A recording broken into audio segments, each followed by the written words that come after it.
All right, welcome back to the deep dive. Today we are diving deep into what's happening with Macy's. Oh, yeah. They've been all over the news lately, right? Some big changes going on over there. Definitely. And we're going to break it all down. We've got these two articles, one from Fox Business and then one from CBS. Okay. And, Macy's the iconic department store. Yeah. It's been a mainstay, forever, basically. Right. But it seems like things are changing, and it's not just like closing a couple stores here and there. This is like a major shift. downsizing, right? Yeah. So what's going on? Is this just the whole online shopping thing, or is there something more to this? What do you think? Yeah, it's a really interesting case study because it kind of reflects how the entire retail landscape is kind of evolving right now. Okay. Back in February, Macy's announced this, big, bold new chapter strategy. Oh, yeah.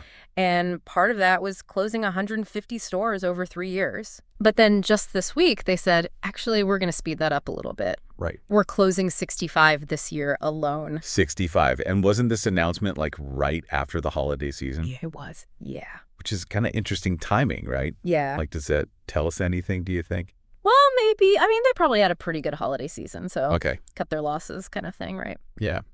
But their CEO, Tony Spring, he said, the goal is to reach a store count that can provide sustainable and profitable growth. Okay, so it sounds like it's all about trying to boost profitability. Right. But how do they choose which stores to actually shut down?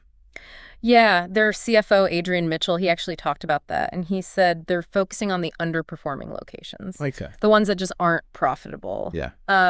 Shopping habits have changed. Some stores are too expensive to keep open. Right. It's not just like, oh, well, everyone's shopping online now. It's got to be the whole picture, the cost of running it, the customer traffic. Exactly. Maybe even like the rent in certain locations. It all plays a role, yeah. And what's interesting, though, is that almost all the stores that are closing are in areas where they already have multiple Macy's stores. Yeah, that's a good point. They're not like leaving a whole city. Yeah. You know what I mean? They're just kind of like right-sizing their presence there. Okay. And that kind of goes along with this idea of an omni-business model. Omni-business. Yeah, both articles talk about it. Okay. It's like this blend of having the physical stores and then also the digital presence online. Oh, yeah. I mean, think about how you shop. I'm sure you do the same thing. Oh, absolutely. Looking online at stuff and then maybe going into a store to actually see it. Yeah, to touch it, feel it. Right, exactly. Make sure it fits or whatever. Yeah, and I think that's what Macy's is trying to do. Okay. They're banking on that people still want both. So maybe the stores that are left are going to be less about having every single thing and more about showcasing. Exactly. More like a showroom or Yeah. like a hub for picking up online orders or something. Okay. So it's not just closing stores. It's kind of like transforming the whole experience. Transformation. And they're really investing a lot in that, right? They're doing these 50 key stores. The first 50. The first 50, yeah. These are supposed to be the models for the future of what Macy's is going to look like. That's the idea, yeah. And I think I read that sales at those stores actually went up like almost 2%. Yeah, last quarter, yeah. So maybe there's some hope there. Yeah. It's a good sign. It's early, but Yeah, we'll see. it's encouraging. But they are also planning on opening some brand new stores and remodeling some more so. Right. They're not giving up on physical retail entirely. Yeah. It's just this shift. And, reading that CBS article really made me think this is not just a Macy's thing. No, it's not. This whole like shrinking footprint. Omni-business model, focusing on experiences. Mm-hmm. This is like a bigger trend, right? It's a huge trend. Department stores in general are facing a lot of challenges. They said there were over 7,100 store closures this year. Yeah, it's crazy. That's like a 69% increase from last year. Yeah, huge. That's a big... Something's changing. Yeah. Something's definitely shifting. And it's not even just closures. Like, a ton of retailers have filed for bankruptcy protection. Yeah, almost double the number from last year. Wow. So Macy's is not alone. So Macy's is not alone.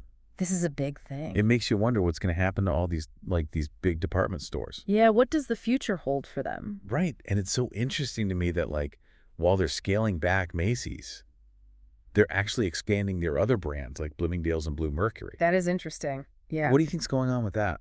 Well, maybe they see those brands as a better fit for the future of retail. Maybe they appeal to a different, type of customer. Or maybe it's just a different experience, that people are looking for. So they're kind of hedging their bets. Maybe. Sure. Okay. Diversify. But it's not just about, like, what customers want, though, right? I mean, the whole financial world is, like, watching this happen, too. Absolutely. Like that Fox Business article talked about Barington Capital Group. Yeah, the activist investor. Yeah. Yeah. And they actually think that Macy's plan has potential.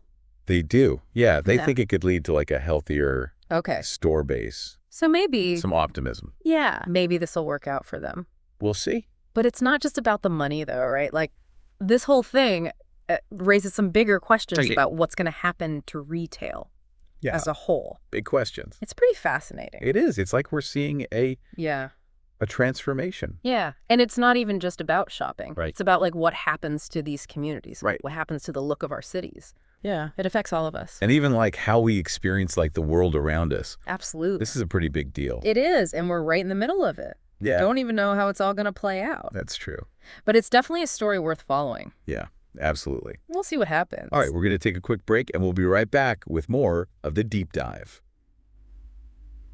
You know, it's crazy to think about how much retail has changed, even just in, like, our lifetime. Yeah. I mean, remember when department stores were, like, the place to go shopping? Oh, yeah, totally. They were huge, like these giant palaces of everything. Clothes, home goods, appliances. You name it, they had it. Right. And it wasn't just about the shopping. It was like an experience. Right. Like, I remember going to Macy's with my family as a kid. It was like a big event. Right. They had restaurants. They had special events like Santa Claus at Christmas. It was a community hub. It really was. Yeah, it was like woven into the fabric of the community. So, you know, a place to gather, socialize, celebrate. And then online shopping came along and kind of like... Changed everything. Changed everything. Yeah. Suddenly you could get like anything you wanted. Right. With a few clicks. From your couch. Yeah, and usually for cheaper. Yeah. And that convenience became like the new expectation. I mean, everyone wants things fast now. Yeah. They want it delivered to their door. Instant gratification. Right. And that's what these traditional retailers are up against. Yeah, it's like a classic example of disruption. Technology comes in and changes the game. Totally changes the expectations. And the old ways just don't work as well anymore. And it's not just online retailers anymore, right?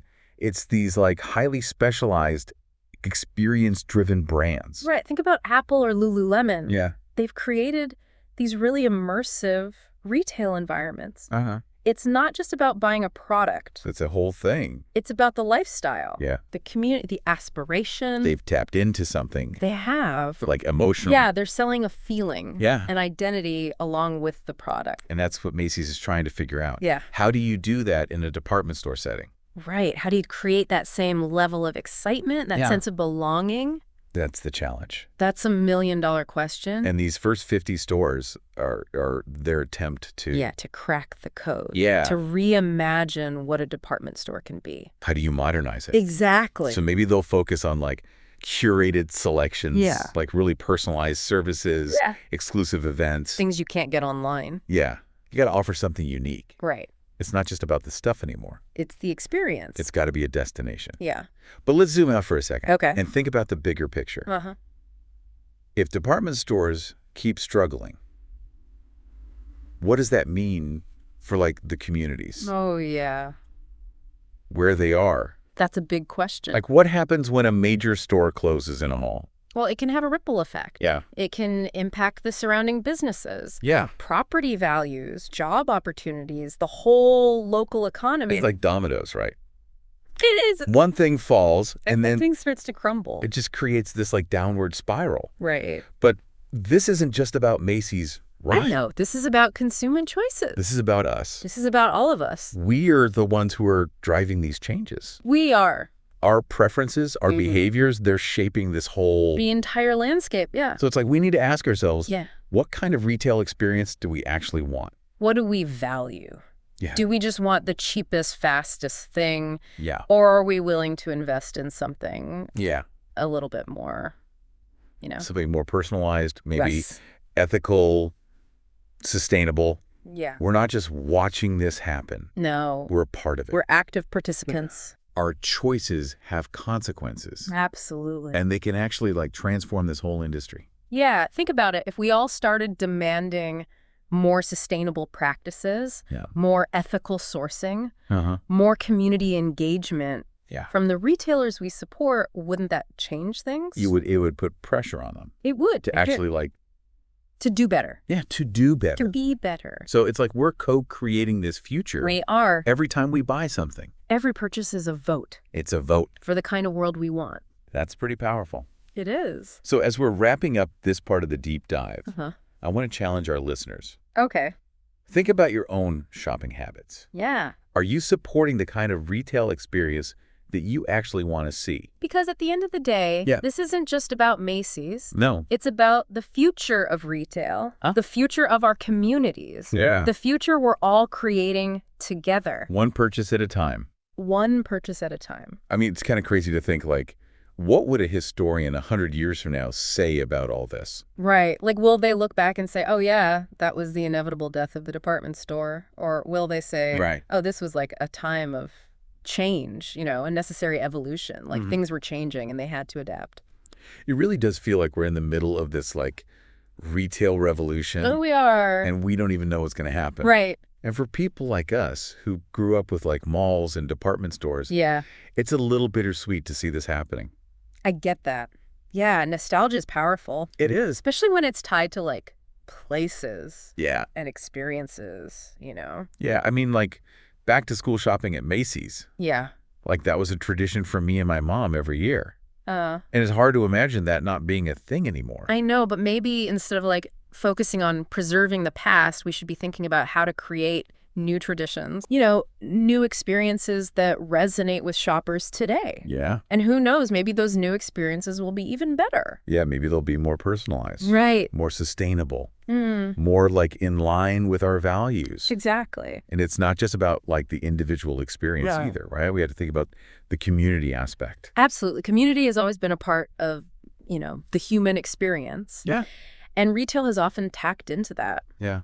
Like, think about the town square, the local market, the places where people come together. Yeah. And in a world that's becoming so digital and, like, fragmented, it feels like that sense of community is even more important. It really does. So as we're, like, navigating this new retail landscape, as we're making decisions about where we're going to spend our money and our time, maybe we should be asking ourselves, like, what am I contributing to? Am I supporting a sense of community? Yeah. Am I supporting businesses that share my values? Those are great questions. Yeah. It's like a reminder that even something as simple as shopping, it can have, like, a ripple effect. Absolutely. It impacts us, but it impacts the people around us. The community. Yeah. The world. So to wrap up our deep dive into the world of retail, I want to leave you with this. Okay.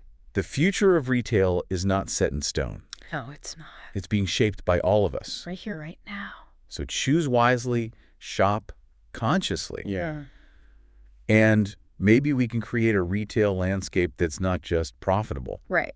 But also purposeful. Exactly. Not just convenient, but also connected. Connected to our communities, connected to our values.